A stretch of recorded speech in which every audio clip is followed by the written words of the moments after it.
Hi, friends. I'm here to share some cosmic wisdom with you for September and for Libra season. Tomorrow, Friday, September 15th, the new moon will be in Libra. In the Jewish calendar, that is the Jewish New Year, Rosh Hashana, the head of the year. Next week, on September 22nd, the sun is moving into 0 degrees of Libra, and that is the autumnal equinox, also a new beginning. It's a new season. Libra is about relationships. I have some tarot cards I want to show you. So the Libra card is associated with justice. And in this, I love this from the Light Seers Tarot deck. You can see that there's a person reflecting. They're seeing themselves. They're trying to understand their light side and their dark side, their outer world, maybe what they show to others, what is revealed, and their inner world, what is maybe more concealed, hidden from others, and even maybe from ourselves. They're seeking balance between what seems to be two different aspects of themselves. So Libra is very much about seeking to harmonize, integrate, and find balance between seeming dualities. Um, Libra is very much about how do we actually come to a place of wholeness within ourselves, in our relationship to ourselves, wholeness in our relationship to the world around us, to our individual partners and friends and loved ones. How do we come into a sense of wholeness in our relationship to soul, spirit, the infinite? So, those aren't necessarily easy questions. We're always in relationship, and how skillfully we're able to navigate that and find that peace and harmony sometimes takes some work, right? So this is the season of that. And it's also, again, this feeling of being at the beginning of something new. What are your brand new intentions? If you have a clean slate, you're beginning again, it's a new season, it's a new year. In relationship, how do you want to show up anew in relationship to yourself, in relationship to your health, to your work, to your spiritual practices? How do you want to show up in relationship to your parents, your siblings, your partners, your children, your colleagues? How do you want to show up in relationship to the community around you, to the world at large? And those are the questions.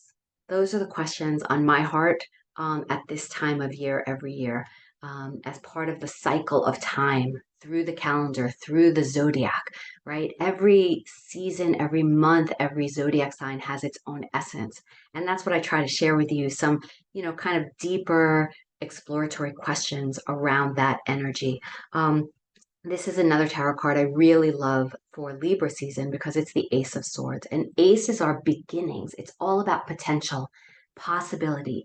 You are at the beginning of something. And the beautiful thing in the aces is that there's always the hand of God, if you will, or the hand of the mystery, the flow of life that is here willing to support your endeavor at the beginning, at the outset.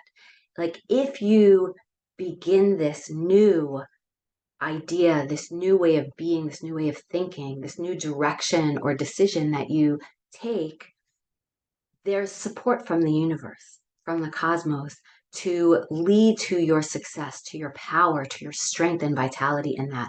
The crown is a very important symbol which represents eighth chakra, what is above our embodied material sense of ourselves as being very finite temporal beings. I am this skin bag, I am this brain and these thoughts and this set of experiences and memories, and we contain ourselves as if we're separate than the universe. The crown is always a reminder that we're not disconnected from the universe or the totality of everything. Beyond this independent, separate sense of self, we are ultimately part of the whole. And the crown is, when we align with that, it reminds us that we are in relationship always with the universe, with everything else? Can we come into the center of ourselves with that awareness that I am always crowned with that potential? Can we align with that? There's a beautiful psalm. It's actually Psalm 27. in the Jewish world, again, the month preceding Libra season, the month of Virgo, we recite the psalm every single morning. And one of my favorite lines from the psalm, it says, Achat sha'alti me'et Adonai. One thing, single-minded focus, one thing do I ask of the infinite, of the divine. And what the psalmist says they're asking for is Shivti bebeit Adonai kol yemei chayai, to dwell, to sit in the house of God, in the presence of the one, of the infinite, all of the days of my life. That line always stops me. What would it mean? What would it feel like to always be in the presence of this awareness of divinity? To always be in the presence of this awareness that I'm not alone as a separate self in the universe, that I'm fully connected in relationship with everything else in the universe. My teacher, Thich Nhat Hanh, talked about this as interbeing. We inter-are with everything else, that the cloud becomes the water, which becomes my tea, which I drink, which becomes the fluid in my own body, right? So we inter-are with everything in nature. That this idea of separate self is really an illusion, right? It helps us walk through the world as human beings, but there's a deeper hidden truth that we wake up to sometimes. We don't always stay awake to it, right? We're sometimes like, oh, awareness, enlightenment, I'm so much more than the identity I've constructed for myself.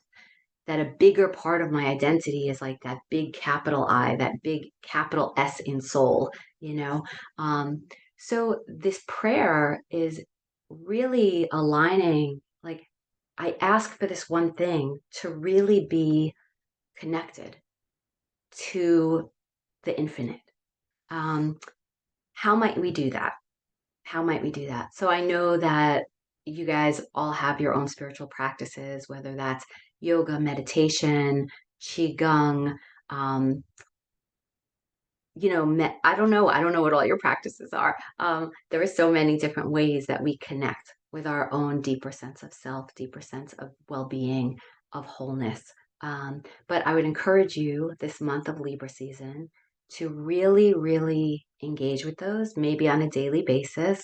I'm always a fan of daily practice, but anything you do is better than anything you don't do in terms of remembering to take time to sit, to return, to come back to this place of calm within you, this place of connection where you're connected to yourself. You feel connected to the things around you. That's a mindfulness practice. How do you connect to anything around you is really in the moment, coming back to the present moment and being aware of what you're doing when you're doing it. Inhaling, I'm aware of my in-breath, and exhaling, I'm aware of my out-breath. Inhaling, I'm aware that I'm taking a step, that I'm moving my fingers, that I'm blinking my eyes, that the trees are dancing with their leaves outside my window, that a ray of sunshine is shining on me, the temperature on my skin. We can be aware of infinite things in any given moment. It's really up to us to choose to cultivate that kind of presence. Again, presence, um, getting maybe a little bit out of the thinking mind and out of the always doing busyness, and really bringing those two together in the same moment. Like, I am thinking about what I'm doing, what is before me, what I'm engaging in, what I'm feeling, what I'm desiring, what I'm noticing. I'm fully present. I'm returning to presence. Um, so that's something I wanted to offer you today. I'm trying to think if there's anything else. I just want to wish all my Libra friends happy birthday this month, and all of my friends who may be, celebrating the Jewish holidays, um, a happy and sweet and healthy new year. And to everybody else, happy Libra season. I wish my blessing for you is to come more into balance through finding presence in your life. All right, I will see you next month. Feel free to leave any comments, questions, thoughts. Please reach out if I can be of service. Bye.